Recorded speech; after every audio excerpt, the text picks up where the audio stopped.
My son handed his father-in-law a bottle of single malt that cost more than my first car, then slid an $8 Tim Hortons card across the table and called it my Father's Day present. I said thank you. I smiled at him the way you smile at a stranger holding the door. Then I drove home alone, poured myself a coffee, and made one phone call. 9 days later, he had left 91 messages on my machine. The last one, nothing but the sound of him crying into the receiver saying, "Dad, please make it stop." By then, the company accounts read zero, and the future he thought he owned had quietly stopped belonging to him. If you've ever been treated like furniture in your own home by the very people you raised and paid for, stay with me and subscribe, because on this channel, the quiet ones finish the conversation.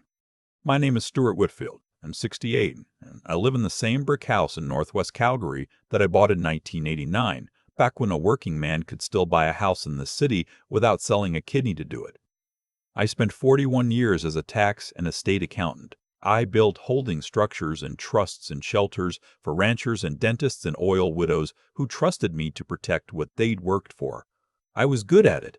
I was patient. I believed, the way my own father believed, that respect is a thing you earn by how you behave, not a thing you demand because you're loud. My son never picked that up. I used to think that was my failing. Now I'm not so sure. He's 39 now. When he was small, he'd wait at the front window every evening with his nose against the glass, watching for my headlights to swing into the driveway off the crescent. The second he saw the car, he'd be out the door in his socks, no coat, in the middle of a Calgary February, hollering, "Dad's home, loud enough to set the neighbor's dog off. Those memories feel like they belong to some other man's life. The fellow living in my house now, sleeping in my back bedroom with his wife, barely lifts his eyes off his phone when I walk into a room, unless he needs something from me. His wife is 34. Polished within an inch of her life, the kind of pretty that costs money and arrives on a schedule, and about as warm as a Chinook that never comes. Her father runs a midstream oil and gas outfit out of a glass tower downtown. The sort of man who can tell you the going price of a barrel but couldn't tell you his grandkids' middle names. The first time my son brought her around 5 years ago, I watched her take inventory of my living room in about 4 seconds. The worn recliner, the curling trophies, the framed photo of his late mother. And I saw the little flinch when I offered her coffee in a mug instead of something with a saucer. I kept my mouth shut. My son was over the moon. Biggest mistake I ever made, keeping quiet. Now, before anyone in the comments asks a question I know is coming, why on earth were these two living with me, the broke old man, instead of with her oil man father in his mansion? Let me put that to bed right now, because it took me a while to understand it myself. Her father had one ironclad rule. He'd pay for the wedding, he'd make the introductions, he'd open doors at the Petroleum Club, but he would not put a roof over a grown man's head. "I'm not running a boarding house for adults," he told my son at the engagement dinner, smiling like it was a joke. Except it wasn't. He believed a man who couldn't house himself wasn't a man worth backing. So they needed somewhere to land while they renovated their place, and my house happened to sit 15 minutes from my son's office in a good school zone, mortgage-free. I was convenient. That's the whole answer. I was a free hotel with a checkbook, and they moved in 2 years ago just for a few months. The renovation, somehow, is still not finished. The wedding had told me everything, if I'd been honest with myself. Her father spared no expense, an open bar and a string quartet and 200 guests at a hotel ballroom. I chipped in what I could and got seated near the kitchen doors, somewhere between the caterers and the coat check. After the honeymoon, my son changed fast. He started wearing suits that cost what I used to make in a month. He launched a high-end home building company, custom infills and luxury renovations, riding the oil money washing through this city. Using startup capital I quietly put up, though he never once mentioned that part when he was holding court with her father's friends. He stopped calling me Dad. He started calling me Stuart, in that clipped tone people use on a parking attendant. His wife rearranged my house like she'd inherited it. She hauled my mother-in-law's old Chesterfield to the curb and replaced it with a white thing I'm afraid to sit on. She'd host her little dinner parties and introduce me as Stu, who's staying with us, staying with them in my own home, and laugh that brittle laugh and steer the conversation somewhere I wasn't invited. One afternoon, I came down the stairs quiet, the way you learn to in a house where you're not wanted, and I heard her on the phone in the kitchen. Once the old man's assets transfer over, we'll finally get a proper place. Somewhere we can actually entertain. He can't last forever. She turned and saw me standing there and didn't even blink. Just said, sweet as pie, "Stu, we're out of that nice coffee. Be a dear." And I went and bought the coffee. Because I don't make scenes. I watch. I take notes. I wait for the right moment. That moment started walking toward me the week before Father's Day, when a cream envelope showed up on my dresser. Heavy cardstock embossed her father's address in one of those gated acreages out past the city limits. A Father's Day luncheon. Family only, it said. I sat on the edge of my bed and read those 2 words a few times. Family only. 5 years ago, I wouldn't have needed a printed invitation to see my own son on Father's Day. Now I needed one, like a vendor being granted a meeting. The morning of, my son got himself ready like he was being deposed. An hour on the outfit, another on his hair. His wife fluttered around him, adjusting his collar, checking his watch, dabbing on cologne that smelled like a duty-free shop. "You've got it right?" she kept asking. "The bottle? It's in the truck," he said. Climate-controlled box, exactly how the seller said. She didn't ask about me. I'd long since learned she'd stopped thinking about me at all. The drive out to her father's place took the better part of 40 minutes. My son took his leased Range Rover with the wooden box belted carefully into the back seat, too precious to risk, unlike his father, who followed behind in a 15-year-old Corolla with a rust spot starting over the rear wheel. Her father's house isn't the house. It's a press release. Stone and glass spread across a couple of acres, a fountain in the circular drive, a 4-car garage, a view of the foothills. He met us at the door, all teeth and handshake. "There he is," he boomed at my son, and "sweetheart" at his daughter, and then, like an afterthought, "and Stuart, good of you to come." We'd met a dozen times. He's never once gotten it right that I go by Stu. Lunch was 4 courses, plated by a chef he keeps on call. I sat at the far end of a table built for 20, close enough to the others to hear them, far enough that any remark I made would have needed a courier. I watched my son laugh at his father-in-law's stories about basis differentials and pipeline politics. His face lit up the way it used to light up at the front window. This was the son the oil man wanted. Hungry, glossy, eager to please. The boy who used to wait for my headlights had become a stranger in a good jacket. After dessert, my son stood up with that rehearsed look he gets before a sales pitch. "Before we wrap up," he said, "I've got something for you." He fetched the wooden box like it held the Stanley Cup itself and set it in front of her father.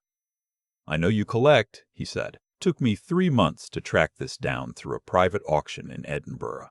Her father lifted the lid and I watched his eyebrows climb. "A 40-year-old single malt, distilled the year I got married, one of a few hundred bottles left in the world. I happen to know spirits. I've kept a modest few good bottles in the basement for 30 years, the kind you open for a christening or a wake. That one runs about $5,500 at auction, and her father knew it the second he saw the label." He stood up and pulled my son into a hug. "You're a good man, son. A damn good man." Son. That word in that man's mouth, aimed at my boy, landed somewhere under my ribs and sat there cold. Then my son turned to me. "Dad," he said, and I caught the little stage emphasis on it, the performance of it. "Didn't forget you." He reached into his jacket and pulled out a thin rectangle of plastic and slid it down the table to me like a chip across a poker felt.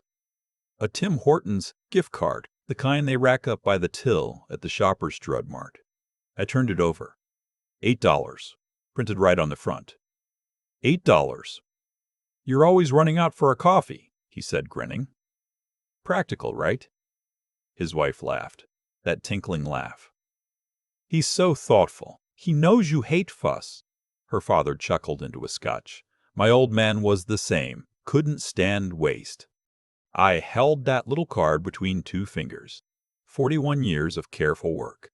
The capital I'd put into his company. 2 years of being a ghost in my own kitchen. And my Father's Day was $8 and a coffee joke in front of the man my son would rather call father. I smiled. Thank you, very thoughtful. And I watched his shoulders come down an inch because he'd been worried, I realized. Worried I'd embarrass him. The smile cost me nothing, and it bought me the only thing I needed, which was time to finish my dessert and let them believe they'd won. I drove home alone that evening. They stayed for cigars and cognac on the terrace. I wasn't asked. The $8 card sat on the passenger seat, catching the light from the street lamps. I thought about the time my son was 8 years old. His mother helped him save his hockey card money for a month so he could buy me something for Father's Day. He spent $11 in change at the Canadian Tire on a fishing reel because we used to drive out to the lake and he'd seen mine seize up. He wrapped it himself, tape everywhere, half the paper, my name in green crayon, and across the top in his shaky printing, "World's Best Dad" spelled wrong. Perfect. That reel is still in my garage. The little boy who saved his card money is gone. The man who replaced him had, just in front of witnesses, valued me at $8 while handing a near stranger $5,500. I sat in my driveway a good 20 minutes before I went inside. My house where I wasn't quite welcome. My savings waiting politely for me to die so they could pass to a son who couldn't be bothered to spell appreciation, let alone show it. Around 10 o'clock I picked up the phone and called a man I'd worked beside for the better part of 30 years. Quinn Davenport, business and estate lawyer, the sharpest paper handler I ever met. He answered on the second ring. "Quinn," I said, "remember the structures we set up for my son's company? The holdco, the shareholder agreement, the trust on the house?" "Of course," he said. "Standard protection. Why?" "It's time," I said. "Pull the file." There was a long pause on the line. "Stuart," he said carefully, "you understand once we start down this road, you can't tidy it up after. There's no quiet undo." I looked at the gift card sitting on my counter. I thought about the word son in another man's mouth. "I understand," I said. "By Monday morning. I want it ready to move by Friday." I hung up and poured 2 fingers of the cheap rye I'd trained myself to drink, so nobody in my own house could call me extravagant. And I sat at my own table. And I smiled. My son thought I was simple, predictable, a free room and an inheritance with a pulse. He'd forgotten what I did for a living. We don't just file your taxes. We know every legal joint and hinge of how money is held and how it can be taken back from people who haven't earned it. My phone buzzed. A text from him. "Thanks for coming. Her dad really enjoyed it. Crashing here tonight. See you tomorrow." Not one word about Father's Day. Just confirmation that impressing the oilman had been the whole point of the day. I wrote back, "Glad it went well. Thank you for the thoughtful gift." And I meant the second part the way a hangman means good luck.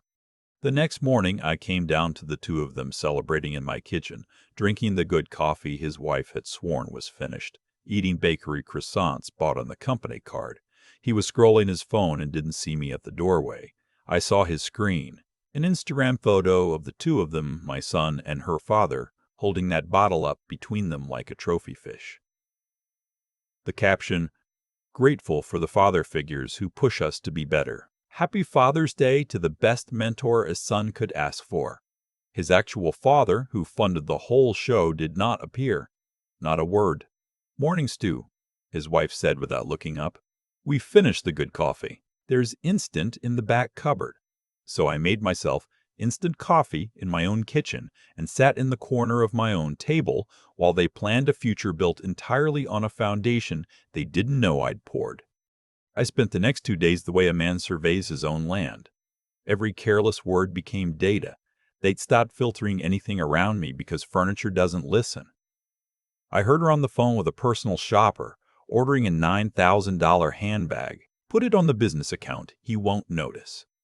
I heard my son on a call promising a client exclusive trade partnerships and guaranteed margins, vapor, all of it. I'd been quietly reviewing his books for months. I heard the 2 of them while I was supposedly napping but was actually standing at the top of the stairs deciding I was getting up there, and that they should have the estate planning talk with him soon just to be responsible. Responsible, from a man who has never read a document before signing it in his life. That Monday, I put on my good Navy suit, the the one I used to wear to the big client meetings, and my son smirked into his coffee. "Job interview," he said. "Coming out of retirement." "Meeting downtown," I said. "Business." He patted my shoulder like I was a lab who'd learned to shake. I drove to Quinn's office on the 20th floor of a tower he could afford because he's worth every dollar, and we spread the files across his table. 12 years ago, Quinn said, glasses down his nose. Your son wanted to start a build company. You put in $190,000. But you didn't give it to him. You ran it through Whitfield Capital, which you own 80% of. Whitfield Capital owns 75% of his firm. He owns 25 and thinks he owns it all. And the shareholder agreement? Section 9, he said, pulling the page. Majority shareholder can assume operational control on a finding of material financial mismanagement. You're a CPA. You've seen his books. What's in there? I laid out my own folder. Roughly $48,000 in personal charges run through the company in 6 months. Her shopping, their trips, restaurants. 3 client contracts in dispute for work oversold and underdelivered. GST remittances late. Payroll source deductions he'd been skimming to cover his lifestyle, which is the kind of thing the CRA ends careers over. Quinn made his notes and nodded. That's more than enough. We give written notice. 48 hours to respond. Control transfers Friday if he can't disprove it, which he can't. In the house? I asked. Quinn slid out the trust deed. The bungalow they think they own, the one with the half-finished renovation that's their excuse for squatting in mine, is held in the Whitfield Family Trust. I'm the trustee. My son is a beneficiary, but he can't sell it, refinance it, or borrow against it without my signature, and I can revoke his beneficiary standing on a Tuesday if I feel like it. He has no idea. He's lived there assuming it's his, because I never once exercised the authority I held the whole time. His personal accounts I can't touch, Quinn said, but the corporate operating account, where the client deposits land, that's the company's, which is the holdco's, which is yours. Assume control and you can freeze it pending audit. As of close Friday, there's about $204,000 in it. His monthly burn, the lease payments, her cards, the mortgage he doesn't know is mine, runs north of $22 a month. Cut him off, and they're through personal savings inside a few weeks. Quinn took his glasses off and looked at me the way an old friend does. Steward, this ends his business. It very likely ends his marriage. I don't see that wife sticking around once the money stops, and it may end your relationship with your son for good. I need to know you've thought about it. He ended our relationship, I said, when he decided I was worth $8. I'm just making the math visible. We spent 3 hours on it. I signed authorizations. Quinn drafted the notice. By the time I left, it was mid-afternoon, and I felt lighter than I had in 2 years. On the way home, I stopped at the liquor store and bought myself a proper bottle of rye. The 18-year-old, $90. No apology. When I got home, they were out celebrating an account on the company card, no doubt. I sat in my study, poured a real drink for once, and texted Quinn one word, go. I took the $8 Tim card off the counter, walked to the garage, and tucked it into the frame with that old crayon drawing, World's Best Dad, and set it on my desk where I could see it. A before and an after. The courier hand-delivered the notice to my son's office at 9:15 the next morning. He and his wife rolled in around noon with shopping bags, glowing, having slept over at her father's again. I was reading the paper at the kitchen table with the good coffee in front of me, which had reappeared in the pantry the moment they left. "Stu," she said, not looking at me, "we've got people over Saturday. You'll want to make yourself scarce." "Of course," I said. My son was thumbing through his email. I watched his thumb stop. The color went out of his face like someone had pulled a plug. "What is this?" he muttered. "A letter from Davenport Law. Notice of Dad. First time in weeks. Dad, do you know anything about this?" "About what?" I turned the page. It says there's a breach of some partnership agreement. It says the company accounts are being frozen. It says I have to appear at a hearing Thursday. "Partnership?" his wife snapped. "What partnership? It's your company." I folded the paper and set it down. "Do you remember," I said, 12 years ago, all those documents I had you sign when you started up the holding company? The shareholder agreement? You said it was standard, he said. His voice had gone thin. It was. It was standard protection for me. I put $190,000 into your startup through a holding company I own. That company owns 75% of yours. You own 25%. And the agreement gives me the right to take control if there's been mismanagement. There's been mismanagement. The silence in that kitchen was a beautiful thing. Her handbag slid off her shoulder and hit the floor. That's not possible, my son said. You gave me that money. I invested it, I said, and $48,000 in personal charges on a corporate account isn't how you manage my investment. His phone rang. He looked down. It's the credit union. You want to take that, I said. He took it in the next room, and I listened to his voice climb from confused to frantic. What do you mean? Frozen. On whose authority? This is my account. His wife stared at me like I'd grown a second head. What have you done? I activated a clause your husband signed without reading, I said. It's all legal. It's all documented. Her father will? Will what? I said. Break federal banking law to unfreeze accounts he has no claim to? By all means, call him. My son came back, white to the lips. They won't release anything. Dad, I've got payroll Friday. I've got sub-trades to pay. Please. You got a hearing Thursday, I said. I'd prepare for it. And I picked up my paper and went to my study, and behind me I heard her hiss at him. You signed papers without reading them with your own father? And him, small, he's my dad, I trusted him. And her, well, that was stupid. He phoned me 91 times over the next 2 days. I let them all ring. I listened to the voicemails in order, the way you'd read a case study. The anger first, then the bargaining, then the begging, then, near the end, just a man crying, saying he didn't know what else to do. Through Quinn, I watched it come apart. The big account he'd celebrated canceled inside 72 hours. Clients want a steady firm, not one in legal chaos. By the end of the first week, half his crew had walked. His wife packed up and went to her father's. Except her father, when she got there, made it crystal clear that she was welcome and her husband was not. The marriage came apart in real time, exactly the way Quinn had called it. And here's the part the man she married learned the hard way. The morning everything collapsed. My son called her father begging for a bridge loan for anything.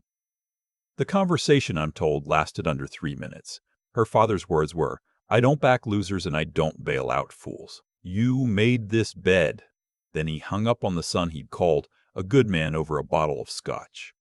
The bank said no assets, no business, no collateral, bad risk. The financial world my son had taken as his birthright suddenly had no use for him at all.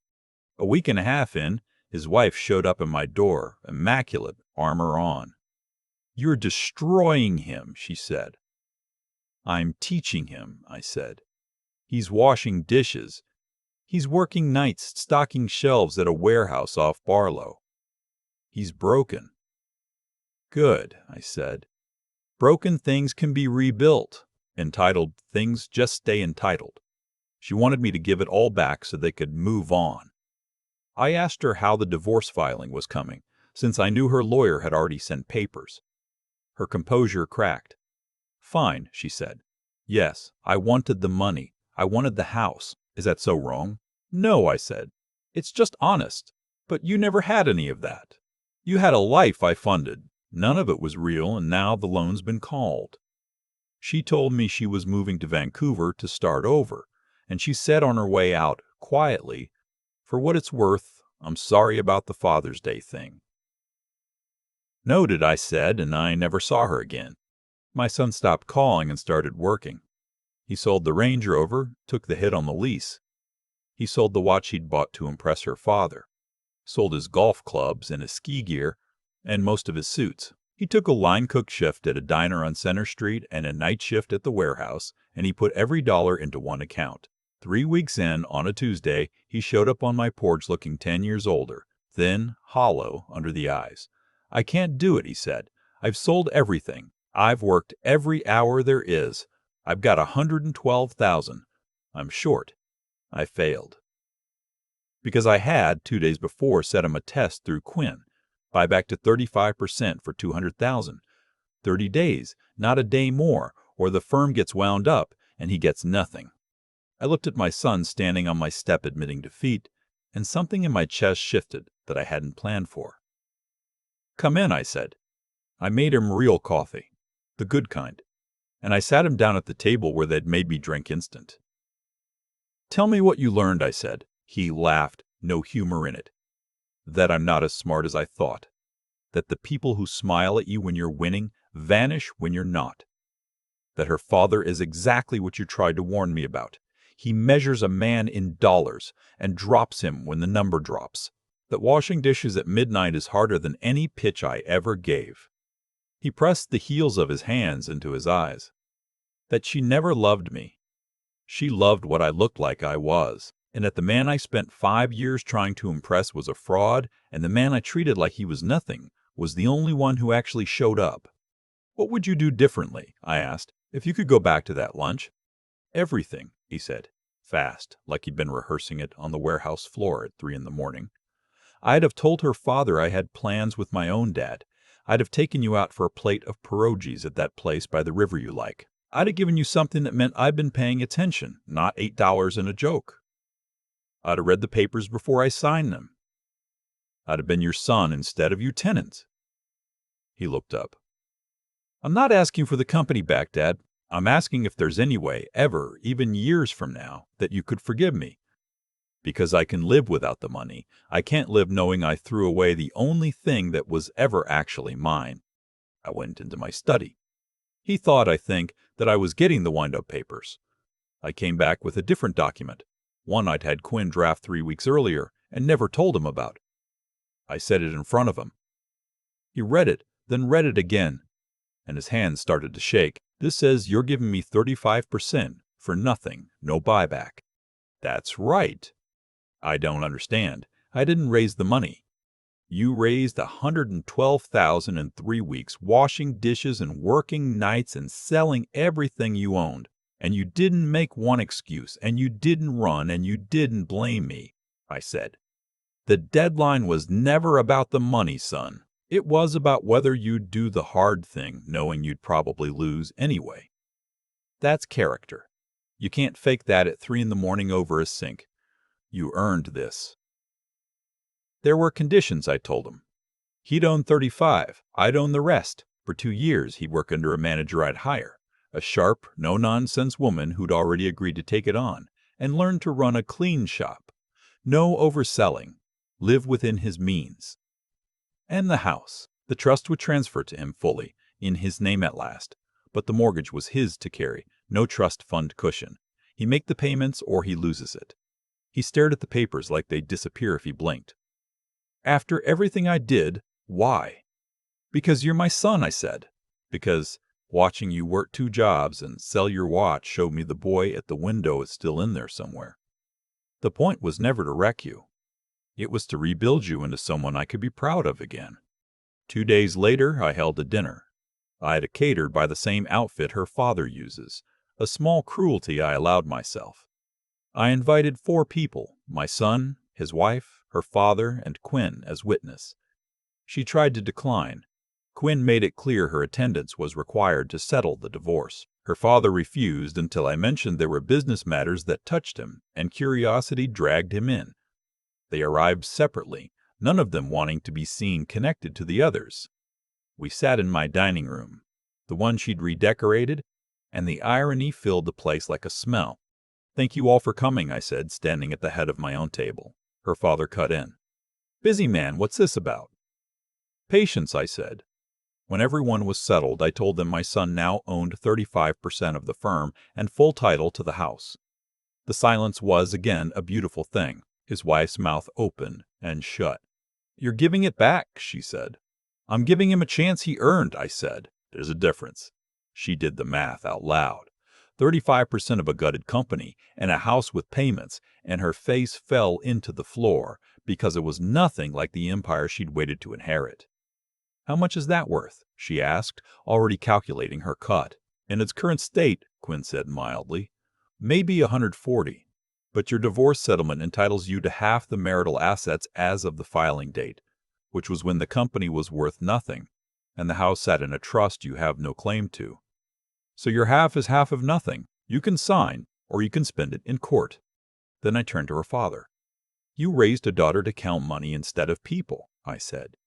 "You sat at your own table and watched my son hand me $8, and you laughed. You called him son over a bottle of Scotch, and the first morning he was on his knees, you told him he was a loser and hung up the phone. Look at the result. Your girl's getting divorced and walking away with nothing because she learned your lessons better than anyone." He stood up, red in the face, said he didn't have to sit for this. "No," I said, "you don't. The door's right there. Leave the way you left your own daughter." And because men like him care about appearances more than anything, leaving would have proved me right in front of everyone. So he sat back down. He signed nothing. He said nothing. And when the dinner was over, he straightened his jacket and walked out without a word, and his daughter followed him like a sleepwalker. And that was the last I saw of either of them. My son and I sat alone at the table after Quinn slipped out. "What now?" he asked. "Now you go to work," I said. "Your manager starts Monday. You learn to do it right."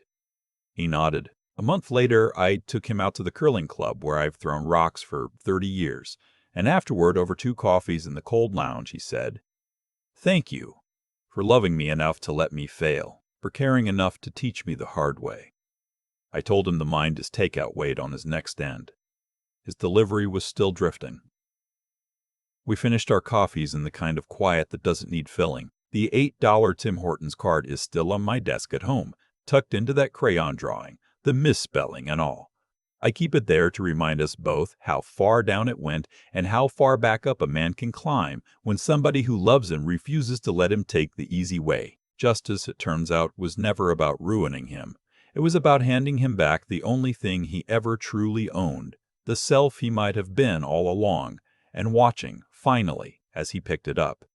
The thing nobody tells you about being treated like furniture is that furniture hears everything. For 2 years, I sat in the corner of my own kitchen and listened. And what I learned is that the people who hurt you rarely think of themselves as cruel. My son didn't wake up planning to value me at $8. He just stopped looking. He let a louder, glossier world tell him what mattered, and he never once stopped to do the harder arithmetic of asking whether it was true. That's the first thing I'd want anyone watching to sit with. The slide from the boy at the window to the man with the coffee card wasn't one big betrayal. It was 1,000 small surrenders, each one easy, each one excused. I didn't ruin him out of spite. I want to be clear about that, because spite is lazy and what I did to patience. Everything that happened to him, he set in motion himself the day he started signing papers he wouldn't read, charging a company that wasn't really his, mistaking a fountain in a driveway for proof of a man's worth.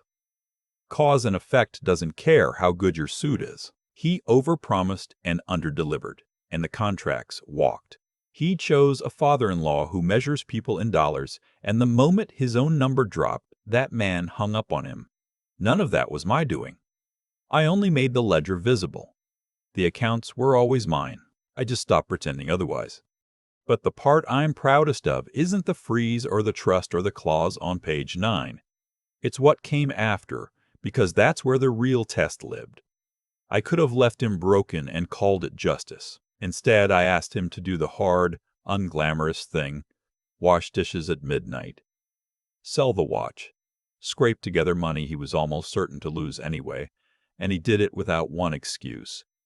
That told me more than any apology. A man's character isn't what he says at a nice lunch. It's what he does at 3 in the morning over a sink when nobody's clapping and the math doesn't add up. So if I've got anything to pass on, it's this.